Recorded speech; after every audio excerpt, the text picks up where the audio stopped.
ભરૂચ જિલ્લાના આમોદ તાલુકાના માતર પાસેથી પસાર થતો દિલ્હી મુંબઈ હાઈવે, જેમાં માતર ટોલ નાકા પરથી પસાર થતા વાહનના ડબલ વાર ટોલ કપાય છે. સાથે સાથે માતરમાં એક્ઝિટ થતા વાહનનું દહેગામ સુધીના ટોલ કપાવવાની વારંવાર ફરિયાદ સામે આવી. દિલ્હી મુંબઈ હાઈવેને જોડતો આ વિશાળ હાઈવે જે અનેક રાજ્યો સાથે જોડતો હોય, જેમાં ટોલ પ્લાઝા પર ચાલતું આ ટોલ કૌભાંડ છે કે ટેકનિકલ ખામી એ હજી દિન સુધી ખબર પડતી નથી.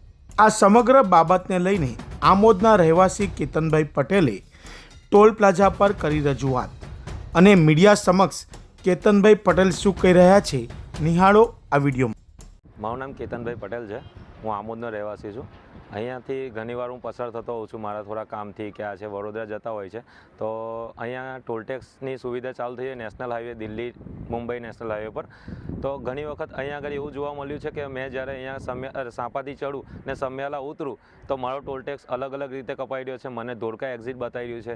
હું સમિયાલાથી ચડું ને જ્યારે સાંપા ઉતરી જાઉં છું તે છતાંય મારો ટોલટેક્સ દહેગામનો કપાય છે. અમુક વખત એવો બનાવ બનેલો છે કે મારી ગાડી ઘરે પડેલી હોય ને તો પણ મારો ટોલટેક્સ વધારે દહેગામ એક્ઝિટ બતાવીને કપાઈ લે છે, કાં તો ધોળકા એક્ઝિટ બતાવીને કપાઈ લેતો હોય છે.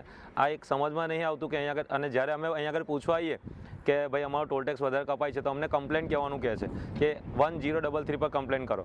ને 1033 પર જ્યારે કમ્પ્લેન કરવામાં આવે તો આપણો ફોન વેટિંગમાં 20 મિનિટ સુધી વેટિંગમાં હોય છે. તો ખબર નથી પડતી કે આ એક સમસ્યાનું નિરાકરણ છે કે આ એક ફ્રોડ ચાલી રહ્યું છે કે આ એક મોટો કૌભાંડનું ષડયંત્ર ચાલી રહ્યું છે. Subscribe now and press the bell icon.